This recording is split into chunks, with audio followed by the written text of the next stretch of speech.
ಈಗ ಮುಂದೆ ಹೆಂಗೆ ಸರ್ ಇದ್ರ ಬಗ್ಗೆ? ಈಗ ಸಾಕಷ್ಟು ಕಡೆ ಈಗ ಅಶೋಕ್ ಅವರು ಹೇಳ್ತಾ ಇದ್ದಾರೆ, ಮಕ್ಕಳಿಗೆ ಕೇಸರಿ ಹಾಕೊಳ್ಳೋಕ್ಕೂ ಅವಕಾಶ ಕೊಡಿ, ಮತ್ತೆ ಹಿಜಾಬ್ ಕೊಟ್ರೆ ಅಲ್ಲ. ಇದು ಈ ಹಿಂದೆಯೂ ಗಲಾಟೆ ಆಗಿದೆ. ನೀವು ಹಿಜಾಬ್ಗೆ ಅನುಮತಿ ಕೊಟ್ಟರೆ ನಾವು ಕೇಸರಿ ಹಾಕೊಂಡು ಬರ್ತೀವಿ ಅಂತ, ಮತ್ತು ಕೇಸರಿ ಶಾಲ್ ಹಾಕೊಂಡು ಎಲ್ಲ ಕಡೆ ಕಾಲೇಜ್ ಮಕ್ಕಳು ಈಗ ಬರ್ಲಿಕ್ಕೆ ಶುರು ಮಾಡಿದರೆ ಇದು ಇನ್ನೊಂದು ಥರದ ವೈರುಧ್ಯಕ್ಕೆ ಡೆಫಿನೆಟ್ಲಿ ಕಾರಣ ಆಗುತ್ತೆ. ಸಿದ್ದರಾಮಯ್ಯನವರು ಈ ಥರದೊಂದು ಕಿಡಿಯನ್ನು ಹಚ್ಚಿಟ್ಬಿಟ್ಟಿದ್ದಾರೆ. ಹಿಂದಿನ ಸರ್ಕಾರ ಹೇಗಾದರೂ ಮಾಡಿ ಅದನ್ನು ತಡೆಯೋ ನಿಟ್ಟಿನಲ್ಲಿ ಸುಪ್ರೀಂ ಕೋರ್ಟ್ನಲ್ಲಿ ತಾನು ತೆಗೆದುಕೊಂಡು ಬಂದ ನಿರ್ಣಯವನ್ನು ಸುಪ್ರೀಂ ಕೋರ್ಟ್ ಕೂಡ ಎತ್ತಿಡಿದಾಗ ಇಡೀ ರಾಜ್ಯ, ಇಡೀ ದೇಶ ಅದನ್ನು ಸಂಭ್ರಮಿಸಿತ್ತು. ಈಗ ದುರಂತದ ಸಂಗತಿ ಅಂತಂದರೆ ಕಾಂಗ್ರೆಸ್ ಗೌರ್ಮೆಂಟ್ ಇದನ್ನು ತಂದಿರೋದ್ರಿಂದ ಬಹುಶಃ ಈ ಥರದ ಏನು ಗಲಾಟೆಗಳು ಕಾಲೇಜಿನ ಮಕ್ಕಳಲ್ಲಿ ಸಹಜವಾಗಿ ಹುಟ್ಟುವಂಥ, ಇದನ್ನೇನು ಅಶೋಕ್ ಅವ್ರು ಮಾಡಬೇಕು ಬಿಜೆಪಿ ಅವ್ರು ಮಾಡಬೇಕು ಅಂತಿಲ್ಲ, ಸಹಜವಾಗಿ ಹಿಜಾಬ್ ಹಾಕೊಂಡು ಕೆಲವು ಹೆಣ್ಮಕ್ಳು ಬಂದಾಗ ಅದಕ್ಕೆ ಪೂರಕವಾಗಿ ಮುಸ್ಲಿಂ ಹುಡುಗರು ನಡ್ಕೊಂಡಾಗ ಹಿಂದೂ ಹುಡುಗರು ಕೂಡ ಅದಕ್ಕೆ ವಿರುದ್ಧವಾಗಿ ತಮ್ಮದೇ ಆಗಿರುವಂಥ ಒಂದು ಬಣ್ಣವನ್ನು ಬಟ್ಟೆಯನ್ನು ಅವ್ರು ಆಯ್ಕೆ ಮಾಡಿಕೊಂಡ್ರೆ ಯಾರೂ ವಿರೋಧಿಸ್ಲಿಕ್ಕೆ ಸಾಧ್ಯ ಇಲ್ಲ ಅಂತ ನನಗನ್ಸುತ್ತೆ. ಸರಿ, ಎಲ್ಲೋ ಒಂದು ಕಡೆ ಬಿಜೆಪಿ ಅವರು ಮಾಡ್ತಾ ಇರೋದಕ್ಕೆ ಒಟ್ಟು ವಿರೋಧ ಮಾಡಬೇಕು, ವಿರೋಧಿಸಬೇಕು ಅನ್ನುವಂಥ ನಿಟ್ಟಿನಲ್ಲಿ ಸಿಎಂ ಅವರು ಹೋಗ್ತಾ ಇದ್ದಾರೆ ಅಂತ. ಸಿದ್ದರಾಮಯ್ಯನವರು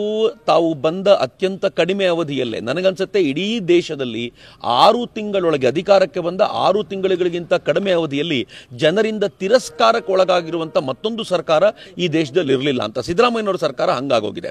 ಈಗ ಅವ್ರಿಗೆ ಏನಿದೆ ಅಂತಂದ್ರೆ ಈ ತುಷ್ಟೀಕರಣದ ಮೂಲಕ ತಾವು ಏನಾದರೂ ಕೆಲವರಿಗೆ ಒಪ್ಪಿಸುವ ಮೂಲಕ, ಕೆಲವರಿಗೆ ಏನಾದರೂ ಕೊಡ್ತೀವಿ ಅಂತ ಹೇಳೋದ್ರ ಮೂಲಕ ತಾವು ಅವರ ಮತವನ್ನು ಗಳಿಕೆಗೆ ಏನು ಮಾಡಬೇಕು ಅಂತ ನಿಶ್ಚಯ ಮಾಡಿದ್ದಾರೆ. ನಮಗೆ ಈ ಹಿಂದೆಯೂ ಗೊತ್ತಿದೆ 10,000 ಕೋಟಿ ರೂಪಾಯಿ ತೆಕ್ಕೊಡ್ತೀನಿ ಅಂತ ಸಿದ್ದರಾಮಯ್ಯನವರು ಹೇಳಿದ್ರು. ಎಲ್ಲಿಂದ ತೆಕ್ಕೊಡ್ತಾರೆ? ಎಸ್ಸಿಗಳ ಫಂಡಿಂದ ತೆಕ್ಕೊಡ್ತಾರೆ, ಒಬಿಸಿ ಫಂಡಿಂದ ತೆಕ್ಕೊಡ್ತಾರೆ, ಹುಡುಗರಿಗೆ ವಿದ್ಯಾರ್ಥಿಗಳಿಗೆ ಕೊಡಬೇಕಾದ ವಿದ್ಯಾರ್ಥಿ ವೇತನವನ್ನು ತಡೆಯುವಂತ ಪ್ರಯತ್ನ ಮಾಡ್ತಿದ್ದಾರೆ.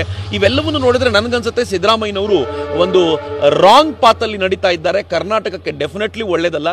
ಕರ್ನಾಟಕವನ್ನ ಕಷ್ಟಪಟ್ಟು 25 ವರ್ಷ ಮುಂದಕ್ಕೆ ತಗೊಂಡು ಹೋಗಿದ್ರೆ ಇವರು ಅದನ್ನ 50 ವರ್ಷ ಹಿಂದಕ್ಕೆ ತೆಗೆದುಕೊಂಡು ಹೋಗಿ ನಿಲ್ಲಿಸ್ಲಿಕ್ಕೆ ಏನೇನು ಬೇಕೋ ಆ ಎಲ್ಲ ಪ್ರಯತ್ನ ಮಾಡ್ತಿದ್ದಾರೆ ಅಂತ ಅನ್ಸುತ್ತೆ.